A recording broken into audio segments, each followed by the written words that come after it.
Իսկ դուք շլորը այսպես օգտագործել եք։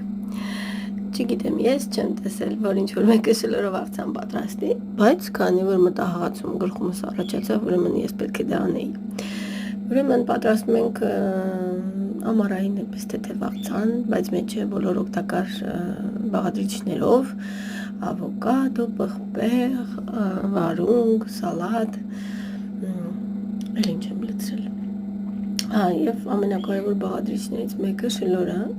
անկեղծ ասած փոքր ժամանակ երբ միշտ ուտում էինք շլոր, ես մտածում եմ, որ ինչ-որ ոչ օգտակար բան է, բայց դուք կարդացեք, թե շլորը ինչքան վիտամիններ եւ միներալներ է պարունակում եւ զարմացեք, ու այսպիսի համեղ աղցան պատրաստեք, միայն ասեմ, որ կարելի է նաեւ սոուս պատրաստել, ես իհարկե ամեն ինչ լցրեցի, ուղղակի վրան խառնեցի, բայց սոուսով ավելի հեշտ կխառնվի։ Ուրեմն վերջում շաքարավազ, աղ, մի փոքր շաքարավազ կամ մեղր, դուք արդեն որոշեք համի բալանսի համար, լիմոնի հյութ եւ ձեթ, աղ, պղպեղ, սա լցրեք վրան եւ պատրաստ է։